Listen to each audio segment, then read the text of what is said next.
tarallini dolci nasprati, ricetta napoletana. Salve a tutti da Emanuela e ben ritrovati sul mio canale di cucina Cucinando per caso e per passione. Oggi facciamo dei tarallini al naspro. Sono dei tarallini classici napoletani e sono dolci e molto morbidi, non sono dei tarallini croccanti all'interno, sono un po' più morbidi rispetto al tarallo classico. Molto adatti per le feste, si possono fare tranquillamente dei sacchettini e metterceli dentro e regalarli. A Napoli ci sono vari tipi di taralli dolci, fra cui questi qui, che sono buoni, simpatici, piacciono anche ai bambini perché sono molto semplici. E faremo questi, ma ne faremo anche altri dolci, sempre napoletani. Incominciamo con gli ingredienti e poi passiamo alla preparazione. Facciamo questi tarallini dolci. Gli ingredienti per i tarallini sono 100 g di farina 00, 30 g di farina di semola rimacinata, 24 g di olio extravergine, 15 g di zucchero, vino quanto basta, un vino bianco secco. Poi abbiamo un cucchiaino di lievito per dolci, dell'essenza di vaniglia, la buccia di un'arancia e un pizzico di sale. Zucchero a velo per spolverare. Per fare il nostro naspro io userò 50 g di zucchero semolato e 12 g invece che di acqua di succo di arancia. Incorporiamo tutti i nostri ingredienti insieme. Incominciamo a mettere la farina che io già ho unito al mio arancio grattugiato. Prendete un arancio non trattato e soprattutto non grattate anche il bianco perché sennò il tutto diventa amaro. Ci mettiamo il nostro zucchero,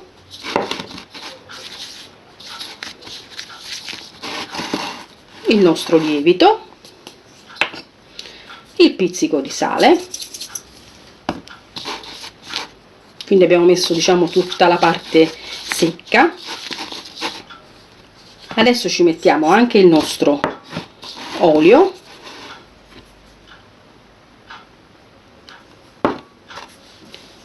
la vaniglia,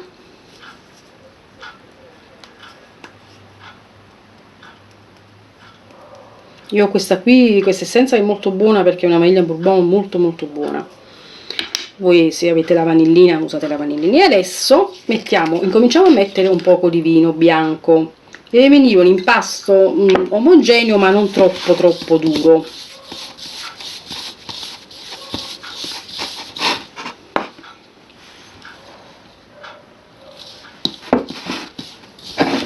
Potete mettere anche un vino bianco un po' aromatico se volete, non è detto che dovete mettere per forza un vino bianco secco. Infatti io di solito miscelo anche con un poco di vino dolce,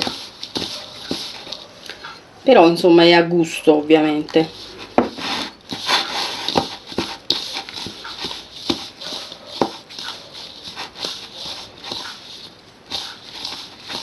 Ci siamo quasi.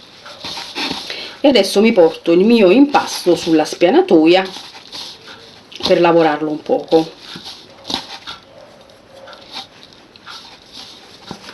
Adesso che io l'ho lavorato, vedete com'è bello liscio e com'è morbido. Per darvi un'idea, vedete, torna lentamente. Diciamo come consistenza come una pasta brioche, ecco, così. Se qualche volta l'avete fatta vi rendete conto. Comunque deve essere morbida. Vedete?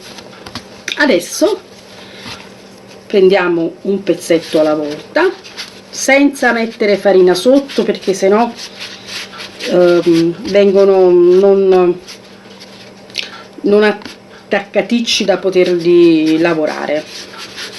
Facciamoli sottili perché questi poi tendono a crescere. Ci abbiamo messo il lievito dentro e facciamo dei tarallini in questo modo.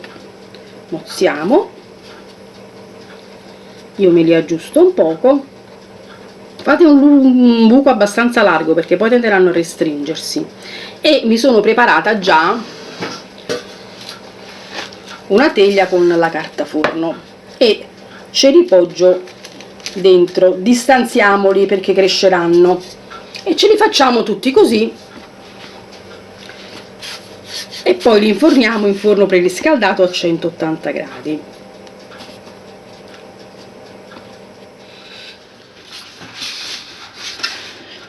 Ecco qua i miei tarallini pronti. Voi se volete potete lasciare un po' la pasta a riposare, così vi sarà ancora più facile lavorarli. Io li ho messi alternati, cioè ho messo in modo che non siano tutti quanti nella stessa striscia, così cuoceranno in modo uniforme. Adesso li inforno a 180 gradi fino a quando non diventano dorati. Non li fate cuocere troppo però. Poi vi farò vedere esattamente com'è la doratura.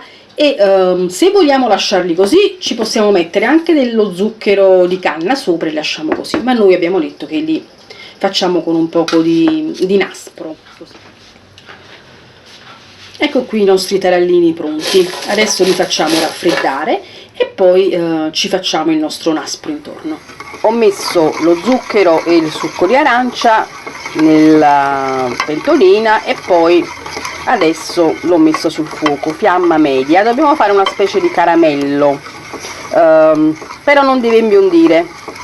Appena bolle lo chiudiamo, e mi sono già preparata una pentolina con dell'acqua perché noi metteremo questo nostro naspro a bagnomaria, perché poi ci dobbiamo passare i nostri biscottini, perché poi se indurisce è un problema scioglierlo. Invece io faccio in questo modo e sinceramente mi trovo bene, quindi lo faccio così. Quindi la nostra pentolina con l'acqua in modo da fare il bagnomaria, e incominciamo a farci questo nostro naspro. Lo portiamo a bollore, lo facciamo bollire un po', vi ho detto non deve scurire, quindi è giusto per renderlo liscio, omogeneo e rimanerlo bianco, perché se no non viene il nastro, perché il nastro in questo caso è bianco. Ecco qui, adesso sta bollendo.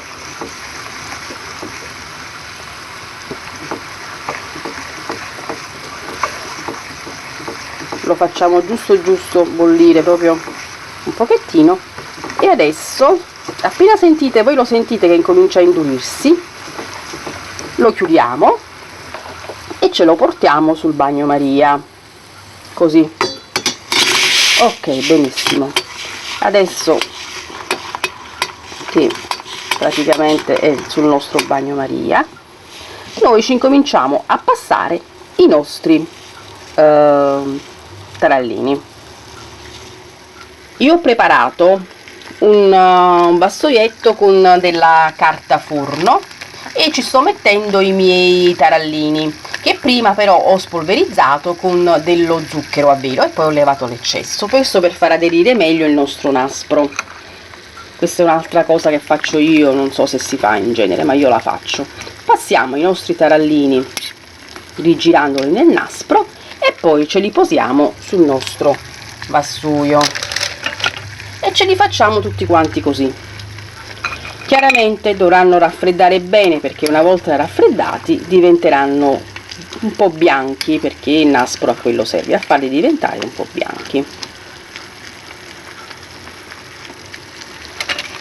Ecco qui, continuiamo così fino a quando non li abbiamo fatti tutti. Ecco i nostri tarallini al naspro pronti per essere in questo caso regalati. Io l'ho messi in un sacchettino di questi qua di cellophane, ho messo un nastrino, una guarnizione in questo caso natalizia, ma li possiamo regalare in qualsiasi periodo dell'anno, e volevo farvi vedere il nastro. Vedete come è bianco? Se li volete ancora più bianchi basta passarli più volte nella nostra diciamo guarnizione che abbiamo fatto con lo zucchero e nel mio caso con l'arancia. A me piacciono così perché non è troppo doppia, quindi non dà fastidio. Vi lascio all'assaggio e buon dessert a tutti.